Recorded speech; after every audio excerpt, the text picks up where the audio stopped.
Saya pernah berpikir bahwa cinta hanyalah mimpi indah yang tak pernah menyentuh hati saya yang rapuh. Sampai malam itu, ketika saya membuka pintu kamar dan melihat ayah tiri saya, Bapak Hari, sedang memeluk teman baik saya, Rian, dengan cara yang tak seharusnya. Jantung saya berhenti sejenak, dunia seolah runtuh, dan saya bertanya-tanya apakah ini mimpi buruk atau kenyataan yang akan menghancurkan segalanya. Saya, Andi, seorang pemuda biasa di Jakarta yang sibuk dengan kuliah dan pekerjaan paruh waktu di sebuah kai kecil di kawasan Blok M. Hidup saya sederhana, tapi penuh rahasia. Sejak kecil, setelah ibu menikah lagi dengan Bapak Hari, saya belajar menyembunyikan perasaan saya. Bapak Hari adalah pria tegas, mantan tentara yang sekarang bekerja sebagai pengusaha kecil. Dia selalu menekankan nilai-nilai tradisional Indonesia, tapi di balik itu, saya merasakan ada sesuatu yang disembunyikannya. Rian, teman saya sejak SMA, adalah orang yang selalu membuat saya merasa hidup. Dia ceria, penuh semangat, dan kami sering menghabiskan waktu bersama di pantai Ancol atau nongkrong di warung kopi. Tapi malam itu, semuanya berubah. Saya pulang lebih awal dari shift malam saya karena hujan deras mengguyur ibu kota. Rumah kami di pinggiran Jakarta, sebuah rumah sederhana dengan taman kecil yang ibu rawat dengan penuh kasih. Saya mendengar suara aneh dari kamar Bapak Hari, tawa pelan yang bercampur dengan bisikan. Pintu sedikit terbuka, dan saya mendorongnya tanpa pikir panjang. Di sana, di atas tempat tidur, Bapak Hari memeluk Rian erat, tangan mereka saling bertautan dan mata Rian tertutup seolah menikmati momen itu. Apa ini, gumam saya dalam hati, rasa marah dan kebingungan bergolak seperti badai di dada. Saya mundur pelan, tapi kaki saya menabrak meja, membuat suara gaduh. Mereka berdua tersentak, dan Rian berteriak, "Andi!" Saya lari ke kamar saya, mengunci pintu, dan menangis diam-diam, "Mengapa Rian? Mengapa dengan Bapak Hari? Apakah ini pengkhianatan?" Pikiran saya berputar-putar. Saya ingat bagaimana Rian selalu bertanya tentang keluarga saya, bagaimana dia sering datang ke rumah dengan alasan belajar bersama. Apakah semuanya bohong? Di dalam hati, saya merasakan sakit yang dalam karena diam-diam, saya menyukai Rian lebih dari sekadar teman. Tapi sekarang, semuanya terasa hancur. Malam itu, saya tak bisa tidur, mempertanyakan identitas saya sendiri. Di Indonesia, di mana norma masyarakat begitu ketat, bagaimana saya bisa menghadapi ini? Keesokan harinya, Rian datang ke kampus mencari saya. Wajahnya pucat, matanya merah karena kurang tidur. "Andi, kita harus bicara," katanya dengan suara gemetar. Kami duduk di taman kampus, di bawah pohon rindang yang biasanya menjadi tempat kami berbagi cerita. "Itu bukan seperti yang kamu lihat," ujarnya, tapi saya tahu dia berbohong. Saya menatapnya tajam. "Jadi apa? Kamu dan Bapak Hari?" "Dia ayah tiri saya, Rian." "Bagaimana bisa?" Rian menunduk, air matanya menetes. Aku bingung, Andi. Bapak Hari mendekati aku dulu. Dia bilang dia merasa kesepian sejak ibumu sering keluar kota untuk bisnis. Aku tak tahu harus bagaimana.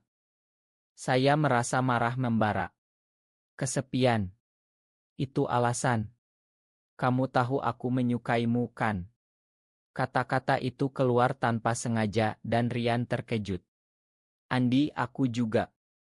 Tapi ini rumit." Kami diam sejenak, angin Jakarta yang panas menyapu wajah kami. Di dalam hati, saya bertarung dengan diri sendiri. Apakah saya harus memakan? Atau ini awal dari kehancuran? Saya ingat masa kecil saya, ketika ayah kandung meninggalkan kami, dan Bapak Hari datang sebagai penyelamat. Tapi sekarang, dia seperti musuh. Saya pulang sore itu dengan hati berat, menghindari tatapan Bapak Hari yang penuh penyesalan. Malam berikutnya, ibu pulang dari perjalanan bisnisnya di Surabaya. Dia tampak lelah, tapi bahagia melihat kami semua.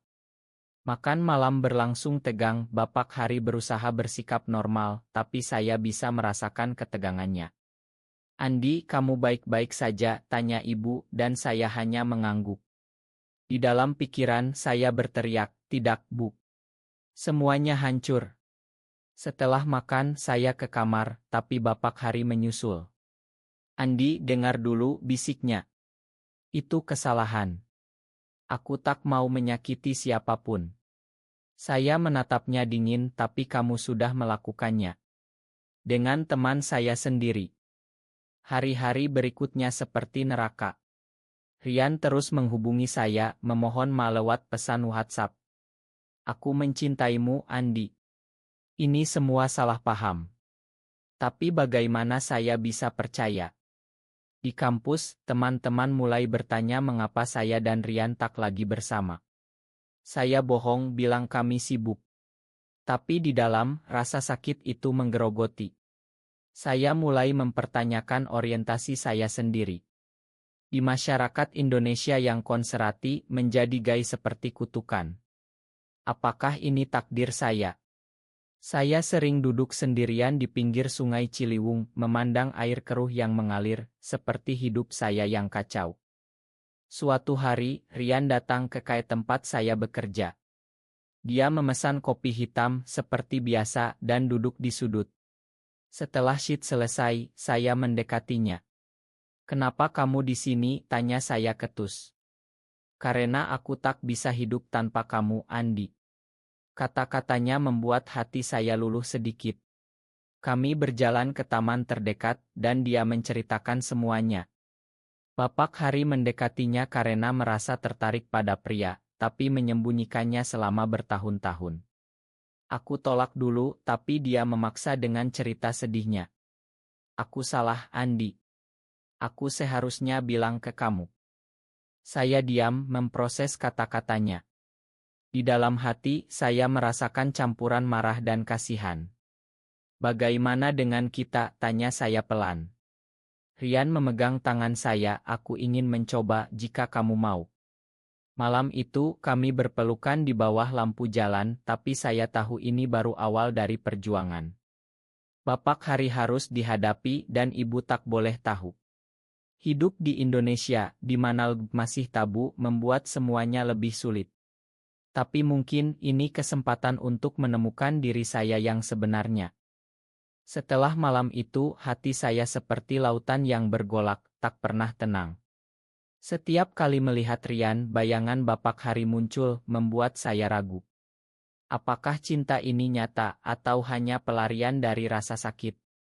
Saya mulai menghindari Rian, meski dia terus mengejar dengan pesan-pesan penuh penyesalan. Di rumah, suasana semakin tegang. Bapak Hari sering memandang saya dengan mata penuh rasa bersalah, tapi tak pernah berani bicara. Ibu, yang sibuk dengan bisnis kain batiknya, tak menyadari apapun. "Andi, kamu kurus sekali akhir-akhir ini," katanya suatu pagi saat sarapan. Saya tersenyum paksa, "Sibuk kuliah, Bu." Tapi di dalam, saya berteriak, "Ini karena pengkhianatan di rumah ini." Saya sering duduk di kamar, memeluk lutut, dan berpikir tentang masa lalu. Ketika ayah kandung pergi, Bapak Hari datang seperti pahlawan. Tapi sekarang, dia seperti duri di hati. Rian tak menyerah. Dia datang ke kampus lagi, membawa makanan favorit saya, nasi goreng dari warung langganan kami. "Andi, beri aku kesempatan jelaskan," pintanya. Kami duduk di kantin dan dia menceritakan lebih detail. Bapak Hari bilang dia telah lama menyembunyikan perasaannya. Dia menikah dengan ibumu untuk menutupi itu. Aku salah ikut terlibat. Saya merasa iba pada Bapak Hari, tapi marah pada Rian. "Kenapa kamu tak tolak? Kamu tahu aku menyukaimu." Rian menangis, "Aku takut, Andi. Di Indonesia, menjadi seperti kita ini sulit. Aku butuh seseorang yang mengerti." Kata-katanya menyentuh hati saya. Saya ingat bagaimana kami pertama kali bertemu di SMA di Bandung sebelum pindah ke Jakarta. Rian adalah anak baru yang pendiam dan saya yang mendekatinya. Kami berbagi mimpi tentang trailing ke Bali atau Lombok. Tapi sekarang mimpi itu tercemar. Aku perlu waktu, kata saya akhirnya. Rian mengangguk, tapi matanya penuh harap. Malam itu saya konfrontasi Bapak Hari. Ibu sedang tidur, dan kami duduk di teras rumah, menghadap jalan raya yang ramai. Kenapa, Pak? Kenapa dengan Rian? Tanya saya dengan suara bergetar. Bapak Hari menunduk, tangannya gemetar. Andi, aku telah lama berjuang dengan ini. Di masa mudaku di militer, aku sembunyikan semuanya. Menikah dengan ibumu adalah cara untuk normal. Air matanya menetes, dan saya terkejut melihat pria kuat itu rapuh. Tapi Rian, dia teman saya, bentak saya. Itu kesalahan.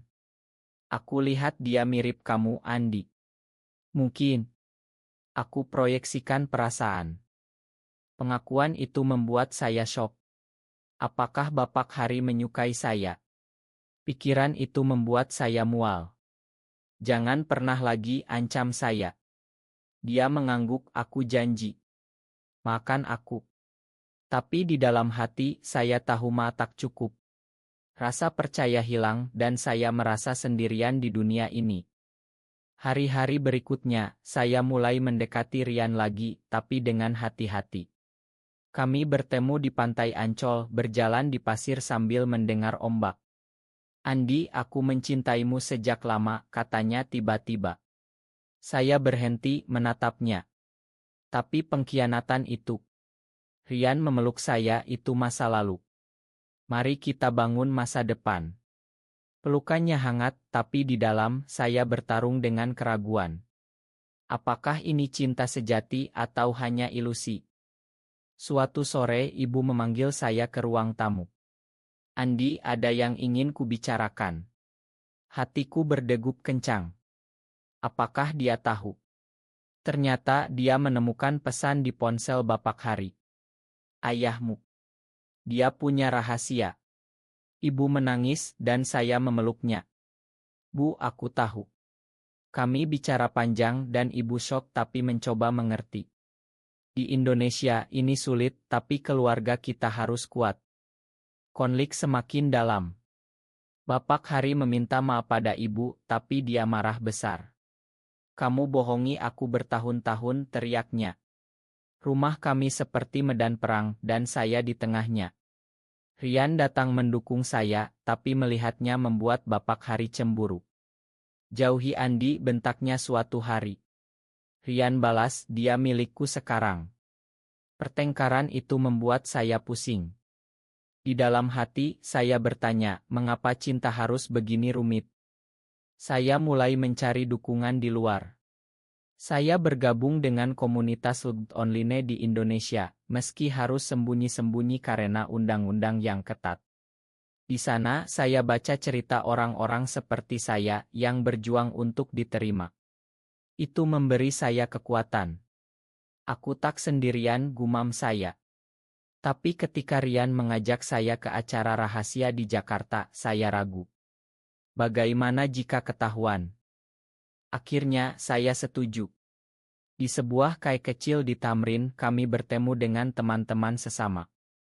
Mereka berbagi kisah, dan saya merasa bebas untuk pertama kalinya.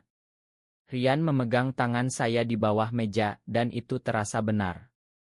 Tapi di rumah, konflik berlanjut. Ibu memutuskan untuk pisah ranjang dengan Bapak Hari, dan dia semakin depresi. Andi, tolong bantu ayah, pintanya. Saya bingung antara kasihan dan marah.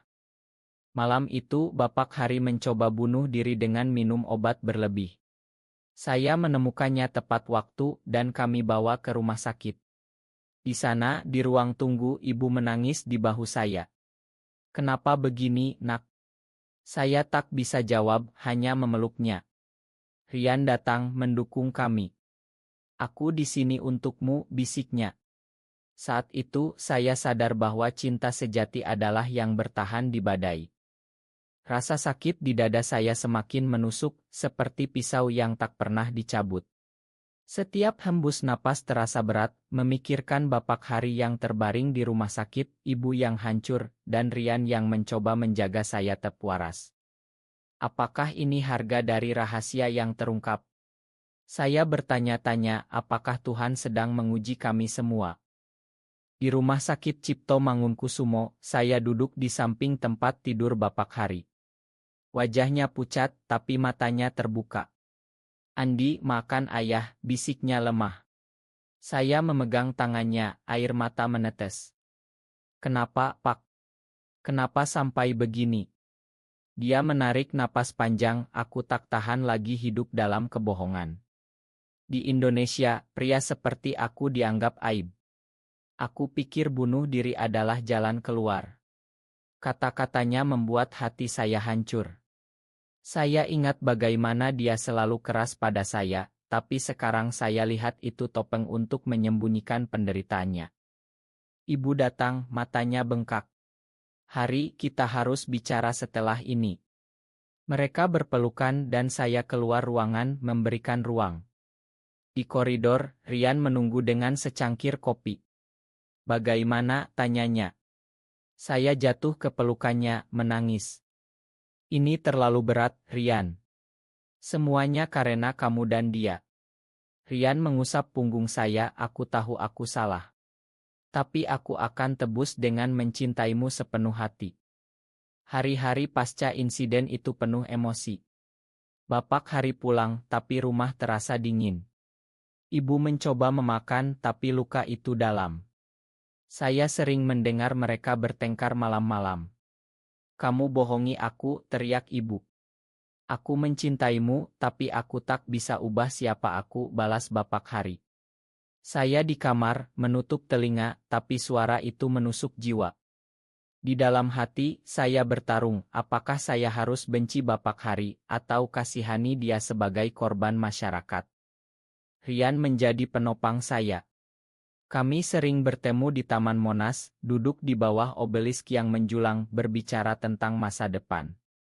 Andi, mari kita tinggalkan Jakarta. Pergi ke Yogyakarta, mulai baru, usulnya. Saya tergoda tapi ragu. Bagaimana dengan keluarga? Ibu butuh aku. Rian memegang wajah saya, kita bisa kembali nanti. Yang penting kita bersama. Ciumannya lembut, tapi di dalam saya merasa bersalah. Apakah ini egois? Suatu hari, saya temukan surat lama Bapak Hari di lemari. Surat dari masa mudanya kepada seorang pria bernama Tony. Aku mencintaimu, tapi masyarakat tak ingkan, tulisnya. Saya syok, ternyata penderitaannya sudah lama. Saya konfrontasi dia lagi. Pak, siapa Tony? Bapak Hari terkejut, lalu bercerita. Dia cinta pertamaku di militer. Tapi kami dipisah, dan dia bunuh diri. Air matanya mengalir, dan saya memeluknya untuk pertama kali setelah insiden. Aku mengerti sekarang, Pak. Tapi kenapa Rian? Karena dia mengingatkan aku pada Tony. Dan kamu. Pengakuan itu membuka luka baru. Saya merasa seperti pengganti. Malam itu, saya bertengkar dengan Rian. Kamu hanya alat bagi Bapak Hari. Dan bagiku, teriak saya di telepon. Rian datang ke rumah, tidak, Andi. Aku mencintaimu sungguh-sungguh. Tapi keraguan itu tumbuh. Apakah cinta ini murni?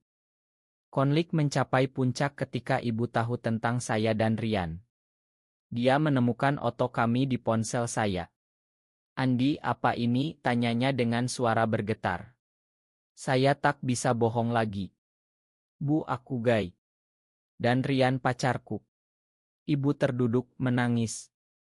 Di Indonesia, ini bahaya, nak. Bagaimana masa depanmu? Saya memeluknya, aku akan berjuang, Bu. Seperti Bapak Hari. Ibu sok, tapi lambat laun mencoba mengerti. Aku tak mau kehilanganmu. Bapak Hari mendengar itu marah. Jangan ikuti jalan ayah, Andi.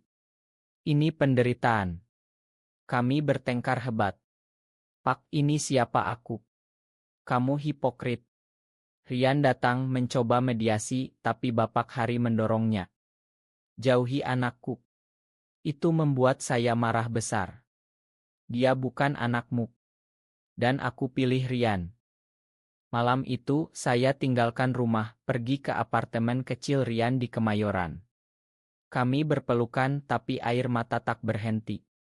Apa kita salah? Tanya saya.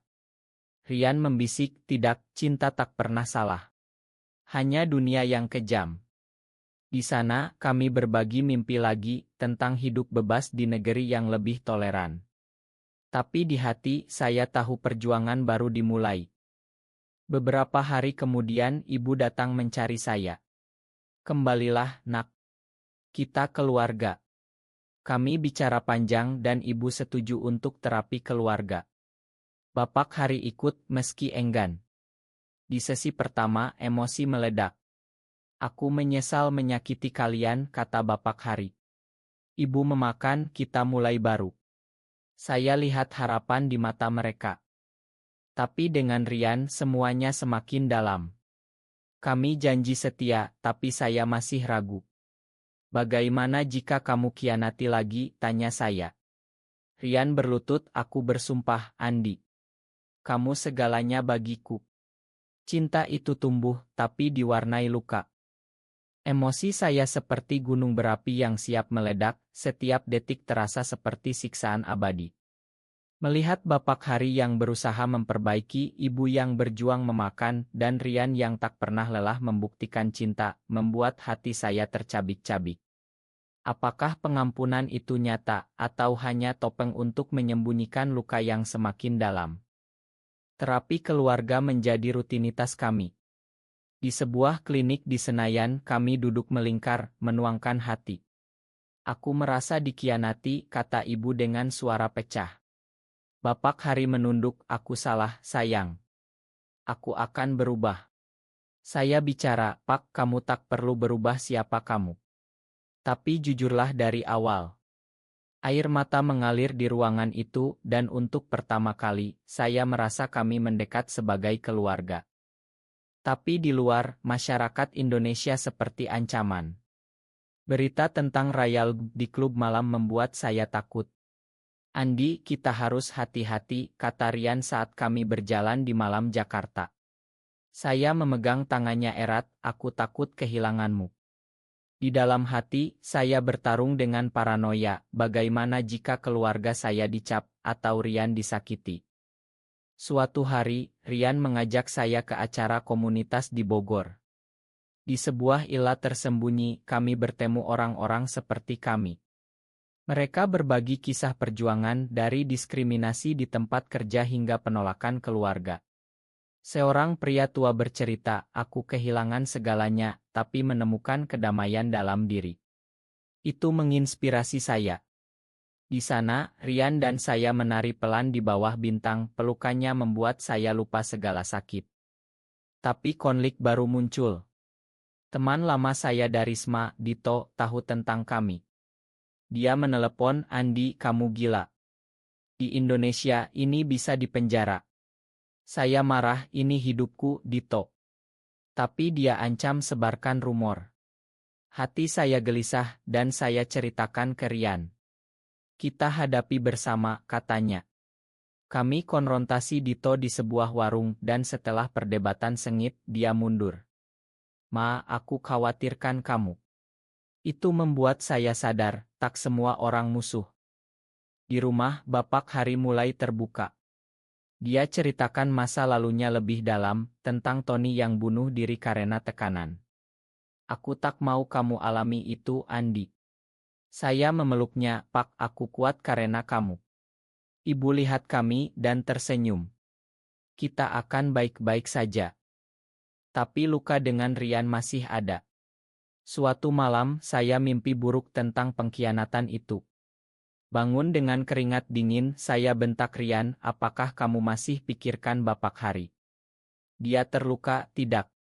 Kenapa kamu tak percaya? Kami bertengkar hebat, dan dia pergi. Saya sendirian, menangis di kamar. Mengapa aku tak bisa lepaskan masa lalu? Keesokan harinya, Rian kembali dengan bunga. Andi, makan aku. Aku mengerti luka kamu.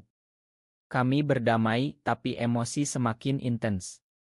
Kami habiskan waktu di Gunung Bromo, liburan singkat untuk menyembuhkan.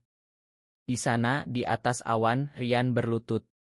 Andi, maukah kamu jadi pasanganku selamanya? Hati saya berdegup, ya, Rian. Tapi di dalam, saya tahu perjuangan belum berakhir. Kembali ke Jakarta, masalah baru datang. Ibu sakit, stres karena semua ini. Di rumah sakit, dia pegang tangan saya, nak, jaga dirimu. Jangan seperti ayahmu. Bapak Hari di samping, menangis. Aku akan rawat kamu, sayang. Saat itu, saya lihat cinta mereka masih ada, meski rusak. Rian dukung saya sepanjang waktu. Kita kuat bersama, katanya. Tapi keraguan muncul lagi ketika saya lihat pesan misterius di ponsel Rian. Siapa ini? Tanya saya. Rian panik, hanya teman lama. Tapi saya curiga. Apakah pengkhianatan lagi? Malam itu, saya ikuti Rian ke sebuah cafe. Di sana, dia bertemu pria lain. Hati saya hancur. Rian, teriak saya. Dia terkejut, Andi, ini bukan seperti yang kamu pikir. Pria itu pergi dan Rian jelaskan dia konselor. Aku minta saran untuk kita. Saya malu, aku paranoid. Tapi insiden itu membuat emosi kami meledak. Kami berpelukan di jalan, menangis bersama. Akhirnya, kami putuskan untuk lebih terbuka. Saya ceritakan ke ibu tentang komitmen kami. Bu, aku dan Rian serius. Ibu peluk saya, aku dukung asal bahagia. Bapak Hari, meski sulit, angguk. Jaga dia baik-baik, Rian. Emosi semakin dalam, seperti samudra yang tak berujung. Saya sadar, cinta butuh pengorbanan. Di Indonesia, kami harus sembunyi, tapi hati kami bebas. Gelombang emosi menghantam saya seperti tsunami, menyapu segala ketenangan yang tersisa. Setiap napas terasa sesak, memikirkan pengkhianatan potensial, penerimaan keluarga yang rapuh, dan masyarakat yang siap menghakimi. Apakah ini akhir dari perjuangan atau awal dari kehancuran total? Setelah insiden Kai, Rian dan saya semakin dekat, tapi luka itu meninggalkan bekas. Kami habiskan malam-malam berbicara hati ke hati. Andi, aku tak akan pernah khianati lagi, janjinya. Saya pegang tangannya, aku percaya, tapi tolong jangan bohong. Di dalam, saya bertarung dengan ketakutan, bagaimana jika semuanya berulang. Ibu pulih dari sakitnya, dan keluarga kami mencoba bangun kembali. Kami liburan ke Bali, ke pantai Kuta yang indah. Di sana, di bawah matahari terbenam, Bapak Hari dan Ibu berpelukan. Kita mulai baru, kata Ibu. Saya lihat harapan di mata mereka. Rian ikut dan kami berjalan berdua di pasir. Ini seperti mimpi, bisiknya. Tapi di hati, saya tahu realita menanti di Jakarta. Kembali, masalah datang dari luar. Komunitas online yang saya ikuti diretas, dan nama-nama bocor. Saya panik, bagaimana jika ketahuan? Rian tenangkan saya, kita hati-hati. Tapi Dito, teman lama, hubungi lagi. Andi, namamu ada di list itu. Hati-hati. Hati saya berdegup kencang. Apakah ini akhir? Malam itu, polisi raya acara di klub. Berita menyebar, dan saya takut. Rian, kita harus sembunyi, kata saya. Dia peluk saya, aku lindungi kamu. Tapi emosi meledak ketika Bapak Hari tahu. Lihat, ini akibatnya, bentaknya. Saya balas, Pak, ini karena masyarakat seperti kamu dulu. Pertengkaran itu membuat ibu menangis. Saya putus asa, duduk sendirian di atap rumah, memandang lampu kota. Mengapa Tuhan beri aku ini, gumam saya. Rian naik, duduk di samping. Karena kita kuat, Andi. Cinta kita bukti itu. Kata-katanya menyentuh, dan kami berpelukan, air mata bercampur. Konflik klimaks ketika seorang reporter hubungi saya. Kami tahu tentang keluargamu. Mau wawancara? Saya tolak, tapi mereka ancam publikasikan. Hati saya hancur. Rian, apa yang harus dilakukan?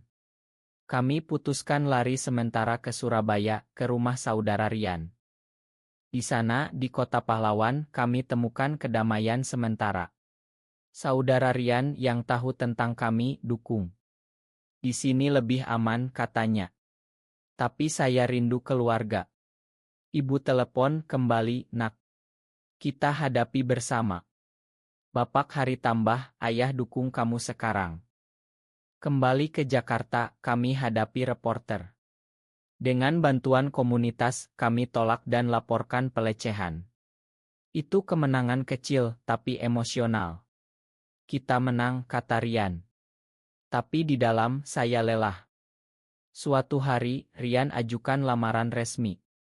Di taman rumah, dengan cincin sederhana. Andi, meski tak resmi di Indonesia, maukah kamu? Air mata saya mengalir, ya. Keluarga saksikan, ibu peluk kami, Bapak Hari angguk bangga. Tapi tragedi datang. Bapak Hari kena serangan jantung karena stres. Di rumah sakit, dia pegang tangan saya, Andi, hidupilah bahagia. Jangan seperti ayah. Dia pergi damai dan kami hancur. Pemakaman di Pukaret Biak penuh air mata. Ibu menangis, dia mencintai kita semua. Kematian itu ubah segalanya. Saya sadar, hidup singkat. Rian, mari kita hidup penuh. Kami putuskan advokasi secara diam-diam, membantu orang lain. Emosi mencapai puncak, seperti api yang membakar jiwa. Saya belajar, cinta menang atas segala. Badai emosi mencapai klimaks, menyapu segala yang tersisa dalam jiwa saya, meninggalkan luka yang abadi tapi juga harapan yang baru lahir. Kematian Bapak Hari seperti pukulan terakhir, membuat saya mempertanyakan segalanya, apakah pengorbanan ini layak? Tapi di tengah duka, saya temukan kekuatan untuk bangkit, untuk mencintai lebih dalam. Pemakaman berlalu dengan hujan deras, seperti langit ikut menangis. Ibu berdiri tegar, tapi matanya kosong. Dia pergi terlalu cepat, bisiknya. Saya peluk dia, Bu, dia bahagia sekarang, bebas dari rahasia. Rian di samping, pegang tangan saya erat. Kita lanjutkan hidupnya, katanya. Di dalam hati, saya berjanji aku akan hidup jujur untuk Bapak Hari. Hari-hari pasca kematian penuh refleksi. Saya baca diari Bapak Hari, penuh cerita penderitaan dan cinta terpendam. Aku harap Andi tak alami ini, tulisnya. Air mata saya tak berhenti. Pak, aku akan buktikan cinta bisa menang. Ibu baca juga dan kami menangis bersama. Dia pria baik, meski salah, katanya. Dengan Rian, cinta kami semakin kuat. Kami pindah ke rumah kecil di Depok, mulai hidup baru. Ini rumah kita, katanya sambil memeluk. Setiap malam kami berbagi cerita, menyembuhkan luka. Tapi emosi masih bergolak. Saya sering mimpi tentang malam itu, bangun dengan jeritan. Rian, tenangkan, itu masa lalu. Sekarang kita punya masa depan. Kami ikut kampanye secara online anonim. Berbagi kisah untuk inspirasi orang lain. Di Indonesia, perubahan lambat, tapi kita mulai, kata Rian. Saya setuju, tapi takut. Bagaimana jika bahaya? Dia jawab, cinta kita pelindung. Suatu hari, ibu datang berkunjung. Aku bangga padamu, nak. Kami bicara panjang tentang Bapak Hari. Dia mencintaimu lebih dari yang kau tahu, katanya. Itu membuat saya menangis, melepaskan sisa marah. Klimaks emosi datang ketika kami hadiri pernikahan rahasia teman di komunitas. Di sana, di Ila di puncak, kami janji ulang. Aku mencintaimu selamanya, Andi. Kata-kata itu membuat hati saya meluap. Kami menari di bawah hujan, basah tapi bahagia. Tapi hidup tak selalu indah. Ancaman dari masyarakat datang lagi, tapi kami hadapi dengan dukungan keluarga dan teman. Ibu bahkan ikut adopsi untuk cucu masa depan. Itu membuat saya tersenyum. Akhirnya, saya sadar, kisah ini tentang pengampunan, penerimaan, dan cinta yang tak tergoyahkan. Malam itu mengubah segalanya dari kehancuran ke harapan. Di Indonesia, kami mungkin sembunyi, tapi hati kami bebas. Dan itu cukup.